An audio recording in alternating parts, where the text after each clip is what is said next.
players used recently since the update got a little bit of a buff, and you see why you're able to hit those long-range shots with such great consistency. It's a very, very good gun. It was good before the patch, and it just got a little bit better. It was just never as good as the BAL, unfortunately. But yeah, obviously with the patch coming in, it's used a little bit more often. We haven't seen it that much this weekend, but we've seen snipers on this map, and if anything, this gun is just as good, if not better, than a sniper rifle down that right-hand side, or at those long angles that you do need to pick up. Yeah, we have seen a lot of sniper rifle play on this map. It's quite odd, to be honest. You know, really don't see too much of that. It's not really in respawn, but it's not effective. We haven't seen anyone really use it effectively, and Fabe able to hold off that first initial push from Vitality. They're going to push up that pool side of the map. You're going to have one player all the way at Pool Rock. That's going to be Gun Elite. He's just going to fire some nades out. He's going to sit back, try and gain some map control. I think if they're able to take these players out in lobby, they may be able to get a flag out.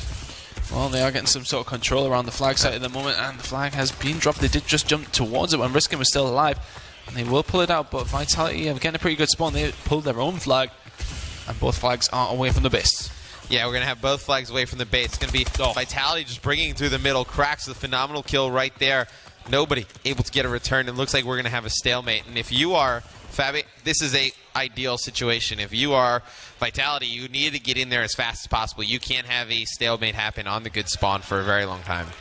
Well, Bullet is trying to do some work. He's trying to pick some off. I mean, if we can go on board, who's... yeah, oh, okay.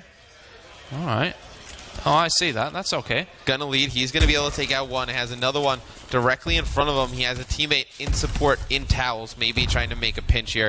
And that teammate is going to be Gun Elite, but I like a Bullet. The way the Gun Elite is playing this extremely well. He's going to work all the way around the left-hand side. He's going to be able to sneak by, but not able to take it out. Bullet, he's going to pick up one. Flag carrier directly behind him.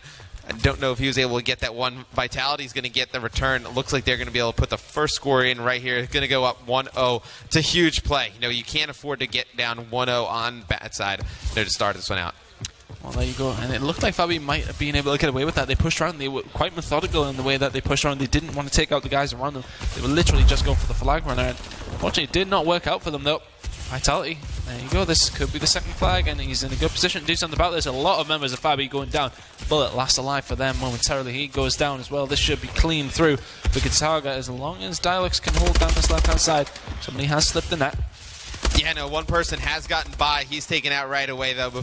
Not even before Gotaga able to put that one in. So a 2-0 lead for Vitality in the first half. Pretty good lead. You're going to need at least one more. I'd like to see Fabi ramp up the pace, though. They should be able to get one flag on this side. Thought they had a chance to. You know, they just couldn't get those kills in lobby and get it out fast enough. But you see on the mini-map, 3 players from Fabi working over towards to get this flag. It's going to be Cracks with the flag. He's going to bring this one out poolside, but he's going to have Gotaga in his way. Gotaga able to shut down with a quickness, and he's going to get the return here any second. This is going to be another flag opportunity for Vitality as Getsum trying to pull it out, risking keeping it alive. He's going to drop as well, but still, great plays out of Gotaga there to play some defense. Yeah, and you know, it's nice to see those guys. And you used to see quite a lot when somebody would get in behind the other team, they would tend to really just sit and wait for them to run towards them. But now you see a lot of more players learning that you need to go in there and help your team rather than try and do solo plays. But he did a solo play, but he was in a position where his teammates could help him out if need be. But yeah, and I mean, they've looked great here in the first half. They're going to need to keep the pressure up, though, in the second half. The thing that I'm worried about Vitality is when they get onto bad side, are they going to turtle in their base? Because if they do, I think Fabi's going to run a clinic on him. I think they're going to be able to put up more than 2 flags fairly easily. Yeah, Fabi have very, very much impressed me so far. Kivy, once again, at the top of that lead, 10-7 in the 2 streak. And absolutely, definitely the best player. Gun Elite can pull a flag right now. I don't know why he's wasting time. He just needs to pull and run. He can get this one out towards the middle of the map. He's going to just be trailing. I'd like to see him go into lobby and just challenge that one fight. We see it time and time again, Ton. They're the flag carrier. They pull flag. Actually, it's going to be a nice melee from Getsum, but they pull flag, and for some reason, they think they cannot fight anybody at that point. I think Call of Duty, obviously, a game where you have the flag, you're able to still shoot your gun. You need to have that ability to be able to challenge with the flag right there. I think if he would have pulled into lobby and challenged that one player with the flag and, you know, took that gunfight head on, probably a good chance to win that one. He would have been able to get it out through poolside, but playing a little bit too hesitant with the flag there. I think Getsum did it right, though. I think he was the one that was staying alive, and that was why I think Gun Elite was taking his time with the flag, because they knew somebody was left alive. It creates the doubt in the mind, and they just a little bit passive, a little bit slow. They might be able to get this one in here. 3 seconds left. He's going to dash. Dialogue's able to score with basically 0 time left on the clock. It's a huge play right there. Vitality able to go up 3-0 in the first half. I was too busy speaking. I didn't even realize that they had the flag all the way home, basically. But 3-0 is a decent lead going on the next side. But yeah, something I like to touch on quite a bit is the fact that when there is somebody left alive, you can create that pressure on the other team because they know you're somewhere. If they haven't got any clue where you are, they have to slow things down a little bit because they have to look for you. Right, yeah. That's exactly what Getzem did. Yeah, it's exactly what he was doing. He was just creating a panic behind enemy lines. But going into this second half, you're going to see Fab. They're going to be able to go on the offensive. They're going to need a flag here pretty quickly. Vitality with a pretty nice score here, starting off 3-0 in this CTF game. You're going to need a nice score if you are Fabi, the beginning of this game. You need to put a ton of pressure on the base, and they're able to pick up some kills in the kill feed, but still nobody near the base. Gotaga really just shutting players down with this IMR. Yeah, just setting himself up nicely and not really going to get past him if he's aiming down his sight and you walk straight through it, but he does go down to bullet. We'll talk a little bit about that. He's not using stock on the IMR. Very interesting. Yeah, I know. It's strange that you wouldn't, to be honest. I think he uses it on his bow, but he doesn't use it on the IMR. Very odd. Well, he's doing okay with the IMR. Yeah, he was doing fine with it. It was just an odd class. I mean, stock, I think, is one of the attachments as an assault rifle player that it's kind of mandatory. You can't really move when you don't have stock on. You're kind of cement-footed. So maybe it's a mix-up of class. Maybe it's just a preference of Gotaga. Obviously, plays around with his classes a lot. Well, Fabi really not pressuring. They're pressuring, but they're not seeming to be able to break through. I mean, Kivi's on his own here, and he has no support, and needs the rest of his team to hurry up and get up. He's creating that pressure. He needs somebody else to help him out, though, and he should be able to pick up this kill. Not quite, but there is two guys of Vitality defending. That's a nice kill by him there. He needs to do some work here, though. He's all alone. I'll be very surprised if he managed to get that one out. He does eventually go down. 3.5 minutes remaining, Mr. X, and it is not looking likely. And Fabi can bring this one back at the moment. They're creating the pressure, but they're not doing anything with it. Flag's been pulled by Getzem. That's 4-0. Yeah, Getzem's going to put one in right there, and you're completely right. Fabi able to get that pressure, but they're just not winning their gun battles. We saw Kivi, he was able to get into the base, kill two, pull a flag. He was waiting for teammate support, and they were not able to pick up any kills. Well, flag has eventually been pulled, but been pulled by both teams now. And this will very much suit Vitality.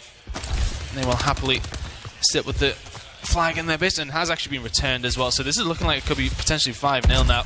Alex just taking his time. Somebody going to come around behind it. Is it going to be Gunnar Lee? He's not going to be there in time, though. That's going to be 5-0. Very, very impressive. They should be able to get a counter out of this, though. I jumped on with Gunnar Lee because I knew if he was going to be able to pick up those 2 kills, they were going to be able to get a counter flag in return. But you have, on the other side, Getzem. He's going to pull that down low. He's going to have players all around him. He's going to get stopped. So this is going to be the first flag for Fabi Esports. They should be able to rally a little bit out of this, but still down 4 flags. That's a huge mountain to climb. Especially 2.5 minutes to go. Yeah, it's going to be very, very hard. They would need to get a couple of relays, but at the moment it's not looking likely because they can't seem to set up very nicely. Gunnar Lee with a nice kill on the Gotaga eventually there. And he's trying to defend here, but this is not what they want. And I feel as if, as Kivi does pull a flag, Vitality are doing it right. They're defending, but they're sending one guy around. And that is always creating problems, always creating that doubt, that pressure in the opponent's head. But they have pulled that flag away. Both flags are down in return now, though. All the kills going to Fabi, though. You see, I said they're creating the pressure, they're not doing anything with it. Yeah, right now they're starting to heat up a little bit. Towards the beginning of the game, they couldn't kill anybody. Right now, they're starting to rack up kills in the kill feed. You saw they're getting hot, and right there, the 2 huge kills off the respawn for Vitality. They're able to pick up 2. Gotaga, he's going to pick up another, leaving Cracks all by himself at the flag. So that was a very good defensive hold from Vitality. They pretty much need to stop 1 or 2 more pushes, and then they'll be fine. Well, on board with Kivi now.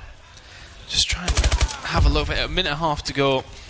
I think at this point they would have to concede it now. I can't see them pulling 4 flags. I was quite surprised. It'd be very difficult even time-wise. I mean, you figure players coming off spawn with spawn time and then obviously running flags. I know what takes a timeout. They would pretty much have to get this perfectly, but Vitality, they're going to pull a flag. It's going to be Getzem. They should be able to create a stalemate out of this. You see Riskin picking up kills, so this should really be it. Yeah, Getzem's doing that very, very well. He's done it a few times now. Just ran around the right-hand side. Nobody watching it whatsoever. Pick up the flag. They're in the lead. And it's actually like you've seen the French employ quite a lot. They used to be very, very passive on CTF. They would get out the lead. They would sit through, literally, physically watching the flag. Of course, when Call of Duty and previous Call of Duty was a little bit slower, so you could get away with doing that. But and then they sent the one guy around, and they used to do it like religiously. And then there you go, big clutch coming in there. Not quite, though. The flag did go in, but at the minute, it's a formality. Yeah, I mean, the game is basically over at that point. That was Dialox trying to make a play in the back of the base. It will pick up 1, not get the return, but It's going to be Vitality taking this one. So they're going to show some signs of life in this series. Going into Detroit Uplink, what do you expect out of both teams? Haven't seen too much Uplink play out of either squad. Me neither, personally. Obviously, we haven't played Uplink too much here, events-wise anyway, so it'll be interesting to see, but I feel like... would you lean towards Team 2 are better at Hardpoint or better at CTF to be adapt their game towards Hardpoint, better? Because Hardpoint's a faster game mode. It's not in the same team space as CTF. I think CTF you can play a little bit slower. You don't have to win all your individual engagements. You just need to win the important ones. Hardpoint, I think, takes a lot of teamwork and coordination in a fast-paced setting. I think that probably translates the best over to Uplink. Yeah, it's very, very quick, and I've enjoyed watching Uplink.